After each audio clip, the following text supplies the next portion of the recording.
Hey everybody, this is Nicholas Holt with Plant House Aesthetic, and I wanted to, kind of give you a brief breakdown if you're not really the reading type, you'd prefer a video, or if you're just on YouTube and you're trying to figure out whether your plant can take the abuse from a heater. Well, this should answer your question. We took 19 plants, we tortured them so you didn't have to torture yours, and they're kind of in just every category you can think of. We've got succulents in there, we've got more leafy greens, we've got things that are supposed to be tough as nails, and we had some surprises in here, but for the most part, what you'd think would be correct. Most things that are thicker plants are going to survive, but I'm going to give you 4 plants that I think do very well. They actually thrive during this experiment. I'll give you a few plants that I think would do better if they were maybe 5 to 10 feet away versus the 2 to 3 feet that we put it at here in this experiment. And I'll give you a couple of plants as well that are just complete no-goes. First, to briefly explain the experiment, for 30 days we turned this heater on at 73 degrees for 8 hours every night, and it's on a swivel going back and forth. You can see when it hits these leaves, it actually makes them wiggle just a little bit there, so there's a nice airflow there. This also means that we had to use some tools to track excuse me, to track things like humidity, moisture in the soil. So moisture in the soil, we use this guy. This is just a moisture meter. It goes 1 to 10. If you're a new gardener, or if you're somebody who overwaters their plants and they just die a lot, or you're looking for something more accurate than a knuckle test, I highly recommend it. It's about 1 foot long. It goes pretty deep into the pot, so even if you have something that's a very deep pot, like the fiddly fig I'll show you here in a moment, this thing can still measure the soil moisture down there. And it's just a relative scale, 1 to 10. This isn't like an exact unit or anything that's defined, but this is very useful, and it did help me from overwatering even just the other plants that I have in the household. That's about, I think, 10 to 15 bucks, something like that. Plenty of reviews. And if you can do me a favor and purchase through the Amazon link that I put down below, or on my website, if you're on my website, that would be incredibly helpful. That helps me fund these experiments, so again, I can torture my plants and you don't have to torture yours. It's kind of the motto around here. Now, that one helped me decide whether or not sometimes I needed to water a plant, or whether, for instance, the plant had enough water. As a general rule, if it was over 5 on that scale, I just didn't water it because I didn't want to cause root rot. And believe it or not, even with the heater in front of it, the biggest thing that affected soil moisture had more to do with the composition of the soil and what it was made out of. Things like vermiculite, perlite, pumice, or mulch in the soil creates a lot of porosity, or has a lot of pores in the soil to allow moisture to escape. So plants, for instance, like this fern and the croton, are in a very airy soil, very porous soil, and they tend to dry out a lot faster. Now let's turn this off right quick. First ones I'll cover are just plants that thrived in front, so that you got a quick list here. So the aloe vera, you can see it has these beautiful new little chick coming off of it, 3 new leaves on it.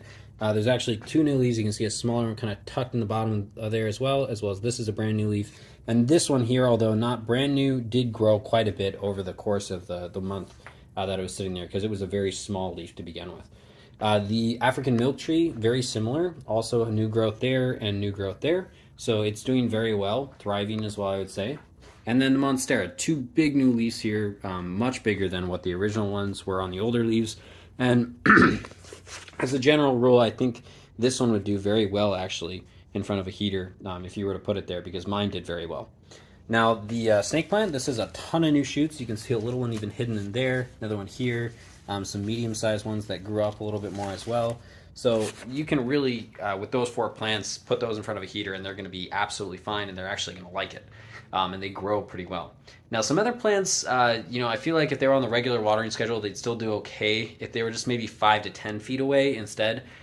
Unfortunately, I think that the heater has a certain rate of dehydrating the soil, but specifically the leaves, and the plant can't always suck up enough moisture to actually provide it that. So really quickly, 2 plants that I would say an absolute no, just because I don't think they can keep up, would be, first of all, this guy, fiddly fig. You can see these leaves fell off. It's got 1 that's left, but the new growth that was there fell off too. I just don't think it can work fast enough to replenish the water to make these leaves stay, and the heat just did a lot of damage. Now, the cast iron plant, this had actually 3 really brown tips here, you can see, and there's actually quite a few more, and some discoloration as well. Sometimes even entirely dead leaves. So that thing, I mean, this is a dead leaf. So I would not put that in front of there either. Now, some other plants, again, ones that could survive a little further away. Rhapidophora tetrasperma. This one had 4 new leaves, in fact, one of which came on a new shoot. So this is a whole nother shoot that came out. It's doing good in that way, but again, it's got some wilting and stuff and damage to the leaves, some of which was already present, but I think it exacerbated it being in front of the heater. The corn plant is very similar. It's got a little bit of damage, possibly even overwatering, surprisingly, being in front of a heater and all. And the bird's nest fern as well, although it has new growth, a lot of deformation and brown tips and all sorts of stuff. So that, the croton as well, and a lot of these succulents, if they were 5-10 feet away, they're going to do a lot better, actually, and I think they'd be fine. And the reason I include the succulents in that, although they look pretty healthy, I'll give you that, the flowering just cannot occur. So if you're going to, even something like the aloe vera or any other plant that may be able to flower, if you've got something that's going to flower or that you want to flower, do not put it in front of a heater. It's simply because the tissue, the actual flower itself, is just not able to resist that heat. And so you end up just kind of drying it out anyways. And what happened to the mamillary cactus and the echeveria is they generated flowers and they dried out in a few days. And you can see that with the bromeliad. This is one of the few flowers that's still left. And this used to be a beautiful waxy red. And you can see it's just completely dried out.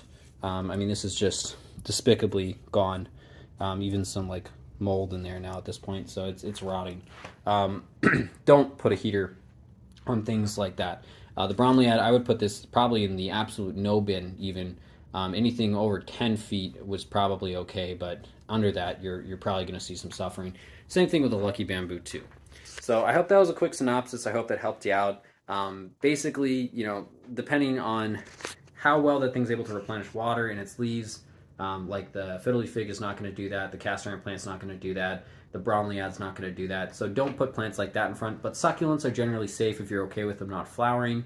And you know, some other succulents like the aloe vera really liked it. The monstera, as a surprise, really liked it. The snake plant really liked it, and the you know, African milk tree really liked it. So if you want more info, there's more down there. There's links to all the products that I just listed in this video too. So if you can purchase them through those links, it's going to help me out a ton. Helps me torture my plants so you don't have to torture your plants. And I can make more of these articles and videos so that I can help you kind of figure out how to keep plants in even the weird places in your house that, you know, most places or most articles and videos are going to tell you don't put it there. But I actually do the experiment and test it out and see what's going to work and what's not, so you get a better answer, you know? Like, follow, share, check on my website if you're on YouTube, check on my YouTube if you're on my website, and I hope you guys have a great day. Peace.